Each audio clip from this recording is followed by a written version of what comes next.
3. True 7-Eleven Horror Stories. Story 1. The Transaction, Part 1. My name is Darnell, and I was 25 years old when this happened. I worked the overnight shift at a 7-Eleven in Baltimore, Maryland. It was a Sunday night, 3:40 a.m., and the store had been dead for hours.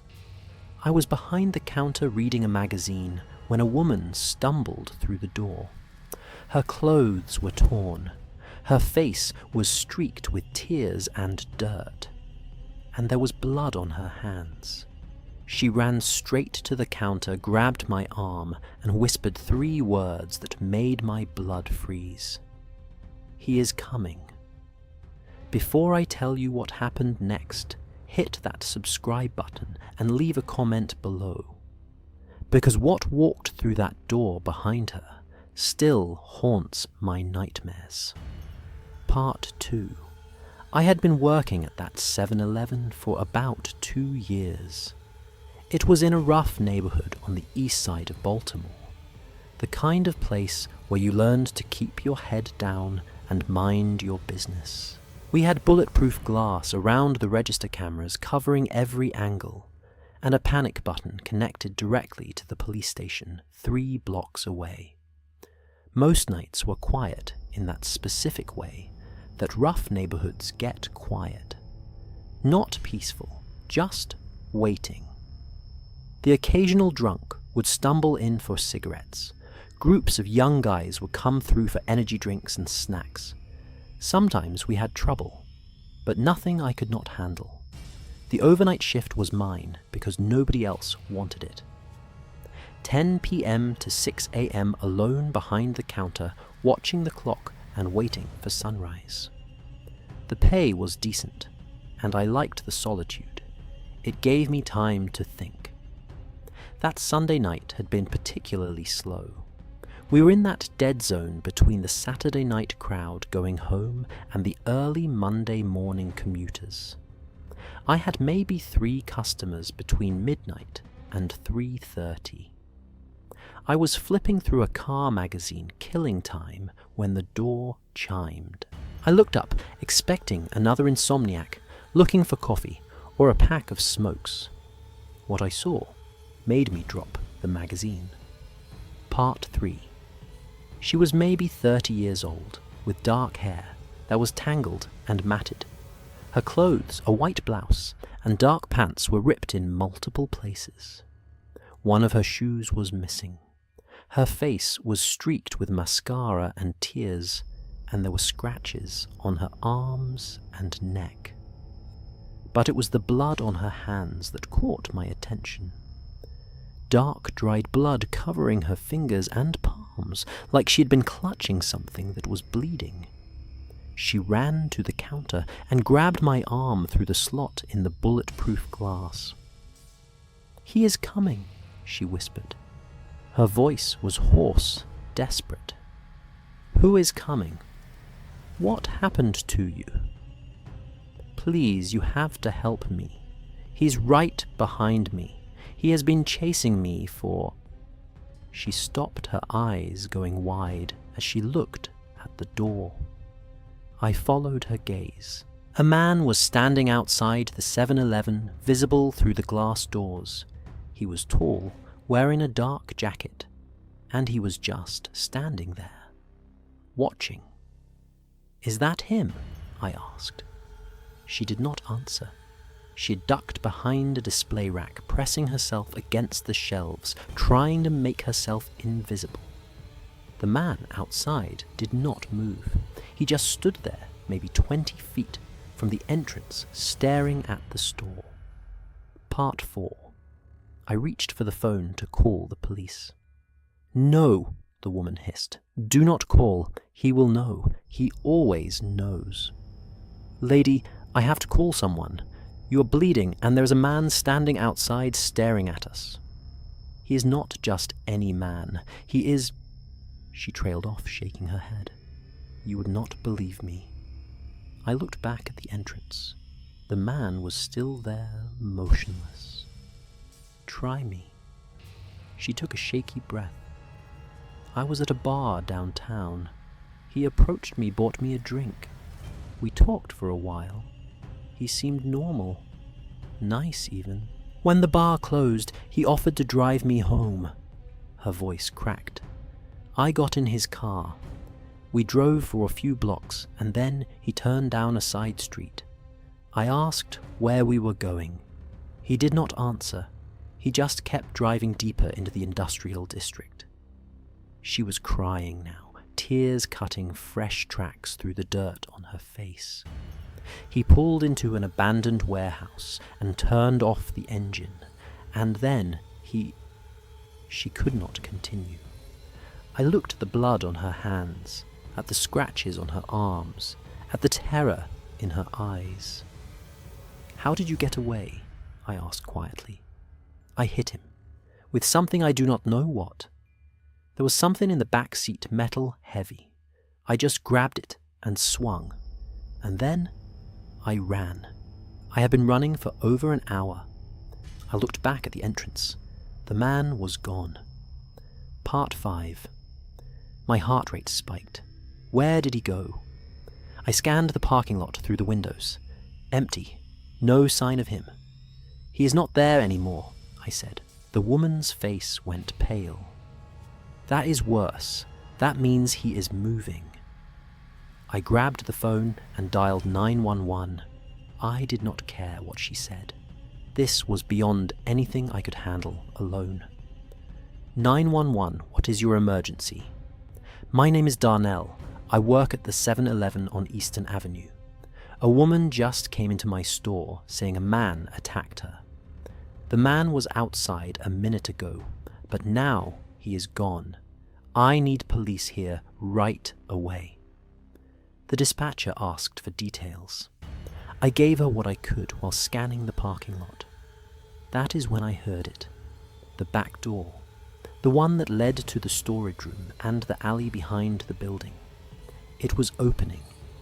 I was supposed to keep that door locked at all times. I always did. I was certain I had locked it when I came on shift. But I could hear the handle turning. Slowly. Deliberately. "He found another way in," the woman whispered. Part 6. I dropped the phone and grabbed the bat I kept behind the counter. It was an old aluminum baseball bat, dented from years of use, but solid enough to do damage. The storage room was around the corner from the main floor, connected to the sales area by a short hallway. I couldn't see the door from where I was standing, but I could hear footsteps. Heavy footsteps moving through the storage room toward the hallway. "Get behind the counter," I told the woman. "There's a door. Lock it behind you." She scrambled through the employee entrance and closed the door. I heard the lock click. I gripped the bat and waited. The footsteps stopped. Silence. Then a voice. Deep calm, almost friendly. "She belongs to me, friend. Just send her out and we can all go home." I did not respond. "I know you are there. I know you have a weapon. But I promise you this does not have to get ugly. Just send the woman out." I tightened my grip on the bat. "That is not going to happen." A pause, then a laugh. Low, humorless. "You do not even know her. Why would you risk your life for a stranger?" "Because that is what decent people do." The footsteps started again. He was coming down the hallway. Part 7. He emerged from the hallway into the main store area. He was bigger than he had looked through the window. Maybe 6'2" broad, shouldered with a face that might have been handsome, if not for the emptiness in his eyes. There was a cut on his forehead, still oozing blood. That must have been where she hit him. He was holding a knife, a hunting knife with a curved blade, the kind designed for skinning animals. "Last chance," he said. "Send her out, or I come in there and take her." I raised the bat. "You're going to have to go through me." He smiled. It was the most terrifying smile I have ever seen. I was hoping you would say that.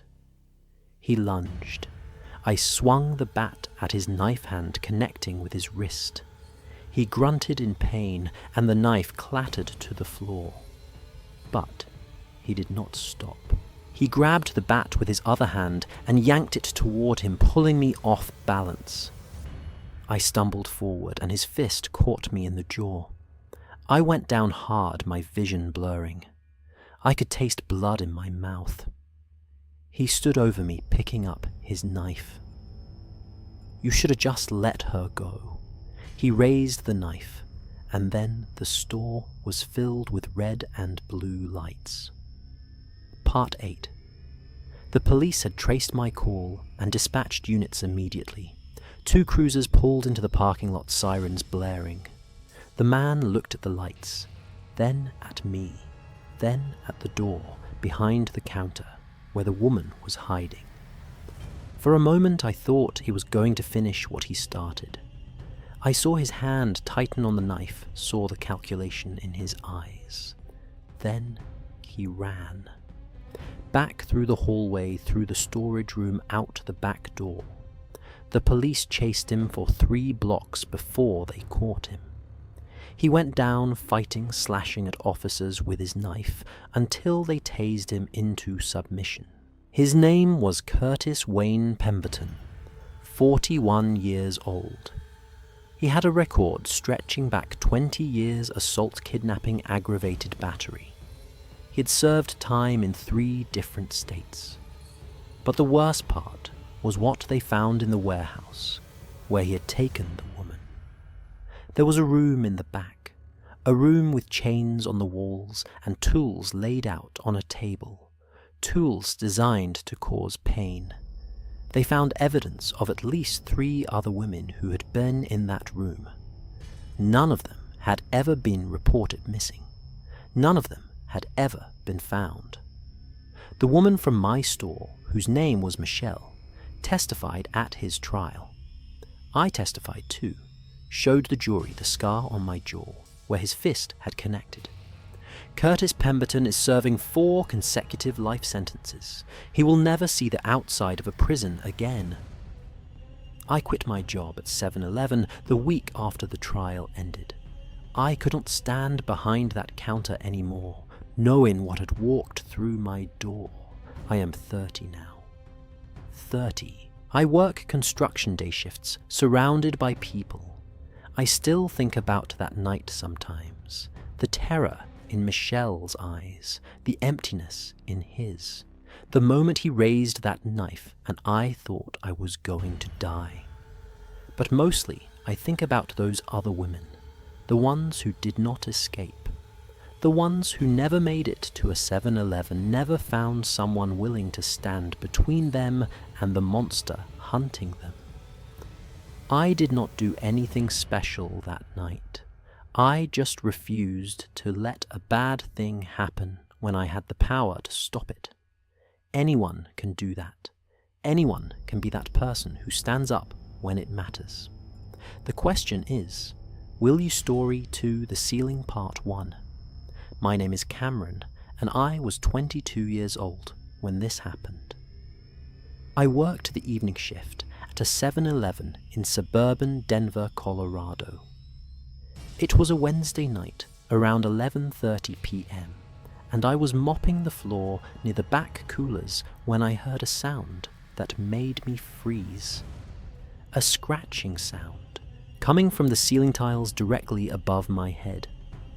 I stopped mopping and listened. The scratching stopped, but then I heard something else. Breathing, slow rhythmic breathing like someone sleeping, right above me. Before I continue, hit that subscribe button and leave a comment, because what I found in that ceiling still keeps me up at night. Part 2. The 7-Eleven I worked at was in a strip mall on the west side of Denver, sandwiched between a nail salon and a payday loan place. The neighborhood was decent, mostly families and working class folks. not the kind of place where you expected trouble. I had been working there for about 6 months, mostly evening shifts that ran from 4 p.m. to midnight. It was good money for a college student, and the work was easy enough. Stock shelves run the register make coffee cleanup before the night crew came in. The store was built in the 80s and had that worn-down feeling that comes from decades of use. The ceiling was the typical drop tile design, those 2 by 2 foot squares that sat in a metal grid about 8 feet off the ground. Above the tiles was dead space, maybe 3 feet of emptiness filled with insulation ductwork and electrical wiring. I never thought about what was above those tiles. Nobody does. It is just empty space, right? That Wednesday had been normal until it was not. The evening rush had come and gone, and by 11 the store was empty.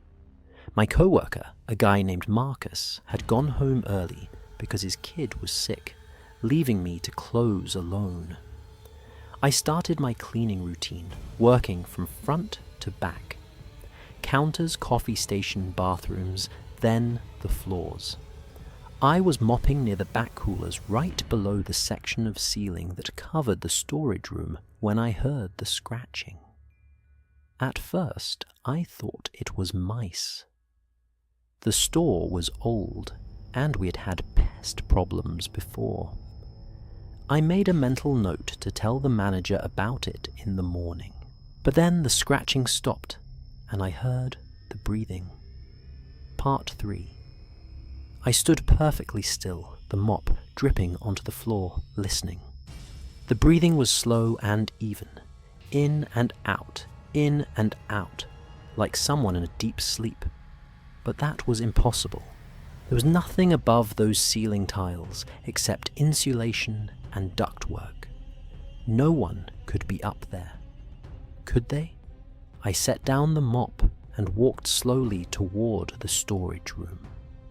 The breathing seemed to be coming from that direction, from the section of ceiling that extended from the main floor into the back area. I pushed open the storage room door and flipped on the light. The room was small, maybe 15 by 15, lined with shelves of inventory, cases of beer, boxes of snacks, cartons of cigarettes. Everything was normal. But the breathing was louder now. I could hear it clearly coming from directly above me. I looked up at the ceiling tiles. One of them was slightly askew. Not by much, maybe half an inch, but enough to notice. Enough to create a small gap. And through that gap, I thought I saw something move. Part 4. My heart was pounding. Every instinct told me to run to get out of the store and call the police. But I needed to be sure. Maybe I was imagining things. Maybe the breathing was coming from outside from the alley, and the acoustics of the building were playing tricks on me. I grabbed a stepladder from the corner of the storage room and set it up beneath the crooked tile. I climbed up slowly, my hands shaking. At the top of the ladder, my head was level with the ceiling. I reached up and pushed the tile aside. The smell hit me first. A thick, musty odor of unwashed clothes and body odor, and something else, something rotten. Then my eyes adjusted to the darkness above the tiles, and I saw him. A man curled up on a piece of plywood that had been laid across the metal framework of the ceiling grid. He was asleep, his back to me, his body wrapped in a dirty blanket. Around him were scattered food wrappers, empty bottles, and a pile of clothes. Someone had been living in our ceiling. Part 5. I stumbled backward off the ladder, nearly falling. The noise must have woken him, because I heard movement above me. The scrape of fabric against plywood. I didn't wait to see if he was coming down. I ran. I sprinted through the storage room, through the main floor, out the front door into the parking lot. I pulled out my phone and dialed 911, my hands shaking so badly I could barely hit the buttons. 911, what is your emergency? There is someone living in the ceiling of my store. I work at the 7-Eleven on Wadsworth Boulevard. I found a man sleeping above the ceiling tiles. The dispatcher asked me to stay on the line. She said officers were being sent. I stood in the parking lot watching the store through the windows, waiting for the man to emerge. He did not come out the front. But about 2 minutes later, I saw movement at the side of the building. A figure climbing out of a small vent near the roofline. He dropped to the ground and started running. I tried to follow him with my eyes, but he disappeared into the darkness behind the strip mall. Part 6. The police arrived about 10 minutes later. I told them what I had seen, showed them the storage room, helped them set up the ladder. What they found in the ceiling was worse than I expected. The man had created a nest up there. Not just a sleeping spot, but a full living space. He had brought up a foam mattress, blankets, pillows. He had a battery-powered lantern, a portable phone charger, a small cooler filled with food he had clearly stolen from the store below. And he had photographs. Photographs of employees. Photographs of customers. Photographs taken through gaps in the ceiling tiles, looking down at people who had no idea they were being watched. There were photographs of me, dozens of them, working the register stocking shelves, cleaning floors, even photographs of me in the break room eating lunch, scrolling through my phone. He had been watching me for weeks. Part 7. The police identified him through fingerprints left on the items in the ceiling. His name was Gregory Allen Marsh, 44 years old, with a history of trespassing and voyeurism charges in several states. He had been living in the ceiling of our 7-Eleven for almost 2 months.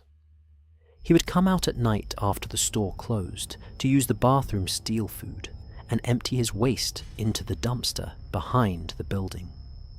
Then he would climb back up before the morning crew arrived. No one had noticed. Not the employees, not the manager, not the customers. He had been living right above our heads, watching us through gaps in the tiles, and we had no idea. They caught him a week later at a bus station in Wyoming. He was trying to leave the state. When the police searched his backpack, they found more photographs. Photographs from other stores, other buildings. He had been doing this for years, moving from town to town, finding buildings with drop ceilings and making them his home. Some of the photographs were disturbing enough that additional charges were filed. The prosecutor said he was looking at serious prison time. Part 8. I quit my job at 7-Eleven the day after they found the photographs. I couldn't be in that building anymore, knowing that he had been watching me from above, documenting my every move. For months afterward, I couldn't stop looking up. Every building I entered, I would examine the ceiling, looking for tiles that seemed crooked, looking for gaps where someone might be watching. I started having nightmares, dreams, about eyes peering down at me through cracks in the ceiling, about footsteps above my head while I slept, about waking up to find someone standing over my bed. I saw a therapist who said I was experiencing post-traumatic stress.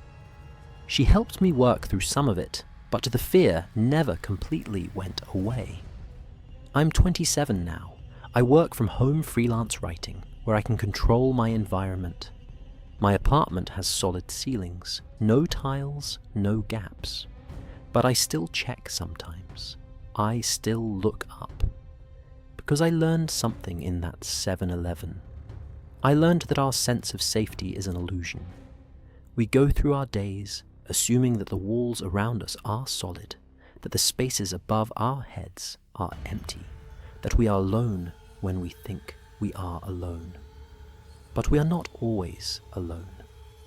Sometimes there is someone in the ceiling, someone watching, waiting, documenting, someone who's made a home in the spaces we forget to check. If you work in a building with drop ceilings, take a look up sometime. Look for tiles that are crooked gaps that seem too wide, signs that something is not right. Because you might not be as alone as you think, and by the time you hear the breathing, it might already be too late. Story 3. The Delivery Part 1. My name is Trevor, and I was 20 years old when this happened. I worked part-time at a 7-Eleven in Austin, Texas, while finishing my sophomore year of college. It was a Thursday night around 1:15 a.m., and I was waiting for a delivery truck that was running late. The truck was supposed to arrive at midnight, but the driver had called saying he was delayed.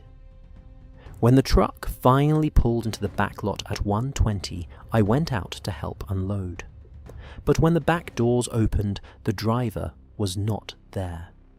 The cab was empty too. Someone had driven the truck to my store and then vanished. And in the back of the truck, among the boxes of inventory, I found something that should not have been there. Subscribe now before I tell you what it was. Because this story proves that evil can arrive in the most unexpected ways. Part 2. The 7-Eleven I worked at was on a busy street near the University of Texas campus.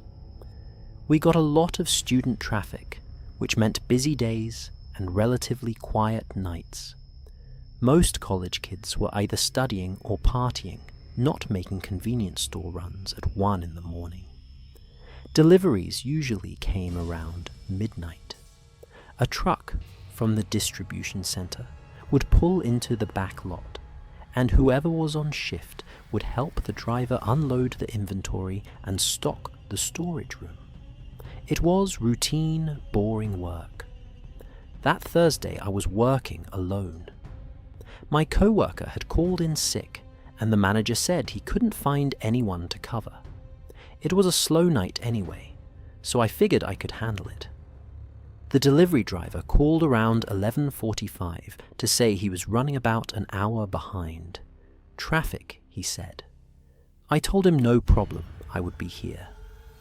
I spent the next hour and a half doing my usual tasks, cleaning, restocking, helping the occasional customer. By 1 a.m., the store was empty and I was getting antsy. I wanted to get the delivery done so I could finish my shift in peace. At 1:20, I heard the truck pull into the back lot, the rumble of a diesel engine, the hiss of air brakes. Right on time, more or less. I walked through the storage room to the back door and stepped outside. The truck was parked in the usual spot, backed up to the loading area. The engine was off. The lights were dark. I walked toward the cab to greet the driver, but the cab was empty. Part 3. I stood there for a moment, confused. The driver must have gone to use the bathroom. That happened sometimes. Long drives, lots of coffee. I walked around to the back of the truck and pulled open the rear doors. The cargo area was full of the usual stuff. Stacked boxes of snacks, cases of beer, cartons of cigarettes. Everything looked normal, but there was no driver inside, no one to help me unload. I pulled out my phone and called the number the driver had used earlier. It rang once, twice, 3 times. Then it went to voicemail. I tried again. Same result. Something felt wrong. Drivers did not just abandon their trucks. And where could he have gone? The backlot was surrounded by a fence, and the only way out was through the store or through the gate, which was locked. I walked back to the cab and climbed up to look inside. Maybe he had left a note or something. The cab was empty, except for the usual stuff. A coffee cup, some fast food wrappers, a jacket draped over the passenger seat, and a cell phone sitting on the dashboard, still connected to a charging cable. He had left his phone in the truck. Part 4. I climbed down from the cab, my heart beating faster now. This was not right. Drivers did not leave their phones behind. I walked back to the rear of the truck. I needed to check more carefully. Maybe he was in there somewhere. Maybe he had fallen asleep among the boxes. I climbed up into the cargo area and started moving between the stacks of inventory. "Hello," I called out. "Anyone in here?" No response. I moved deeper into the truck, my phone flashlight cutting through the darkness. The boxes were stacked high, creating narrow aisles that twisted toward the front of the cargo area. Near the front, I found something that made my blood run cold. A shoe. A single work boot lying on the floor of the truck, and next to it, a dark stain that looked like blood.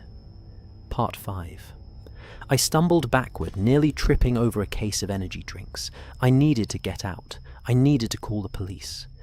I turned to run toward the rear doors, and stopped.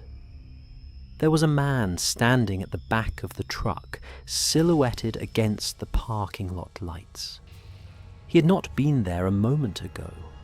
He had appeared from somewhere from inside the truck, or from outside. I could not tell. "Where is the driver?" I asked, my voice shaking. The man did not respond. He took a step into the truck. I could see him more clearly now. He was big, wearing dark clothes, with a face that was shadowed by a baseball cap. And he was holding something in his hand, something metal that caught the faint light. A tire iron. "Where is he?" I asked again, backing up. The man smiled. "He is taking a nap. Long drive, he was tired." He took another step forward. I looked around desperately. I was trapped in the truck with this man between me and the exit. The only other way out was the small door at the very front of the cargo area, the one that connected to the cab. I turned and ran. Part 6. I scrambled over boxes, knocking stacks of inventory to the floor, not caring about the noise or the damage. Behind me, I could hear the man following slower, deliberate, like he knew I had nowhere to go. I reached the front of the cargo area and found the door to the cab. It was locked. I slammed my shoulder against it. Once, twice. The door shuddered, but held. The man was getting closer. I could hear his footsteps crunching on cardboard and plastic. I hit the door again, harder this time. Something cracked. I hit it one more time and it flew open. I tumbled into the cab and slammed the door behind me, fumbling for the lock. I found it just as I felt him hit the door from the other side. "Open up," he said. His voice was calm, almost friendly. "You are making this harder than it needs to be." I scrambled into the driver's seat and looked for the keys. They were gone. He had taken them. I pulled out my phone and dialed 911. 911, what is your emergency? "I am at the 7-Eleven on Guadalupe Street. There is a man trying to attack me. I am locked in a delivery truck cab. Please send help." The dispatcher asked me to stay on the line. She said officers were being sent. Behind me, I could hear the man banging on the door to the cab. The lock was holding, but I did not know from how long.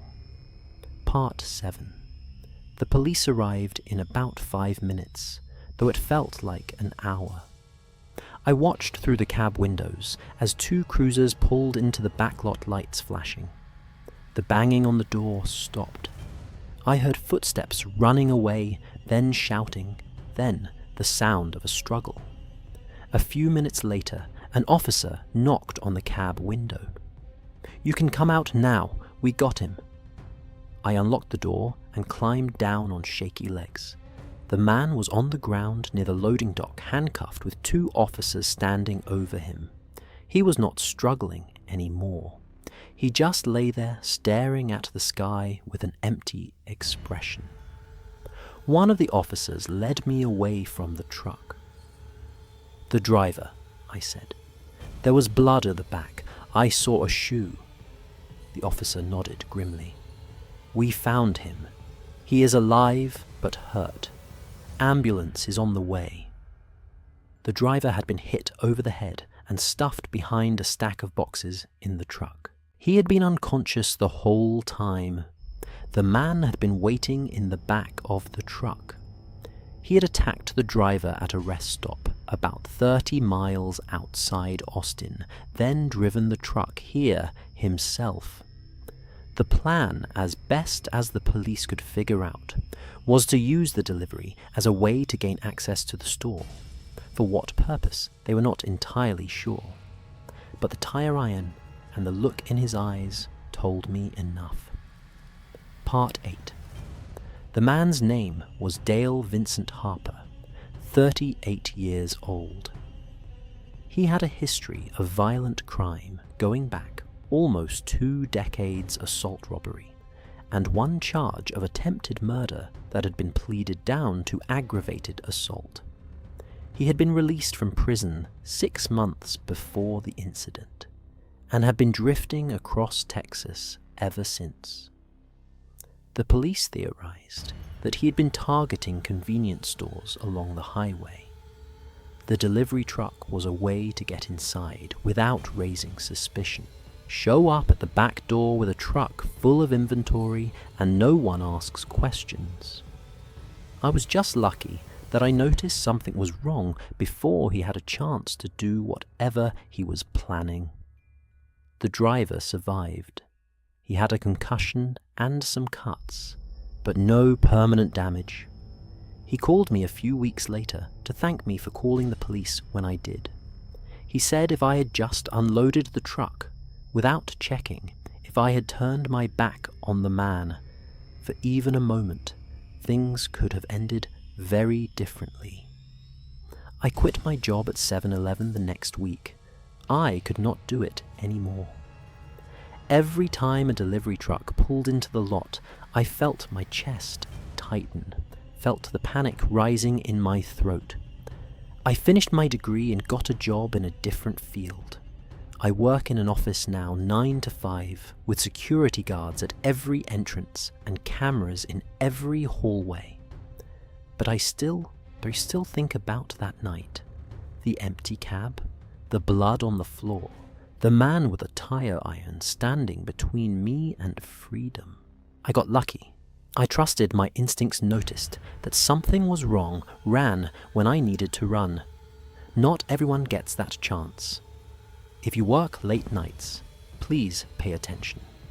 Trust your gut. If something seems off, it probably is. Do not assume that the delivery driver is who he says he is. Do not assume that the truck is safe just because it has the right logo.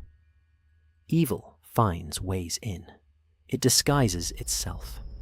It waits for the moment when you let your guard down. Stay alert. Stay safe. And if something feels wrong, run.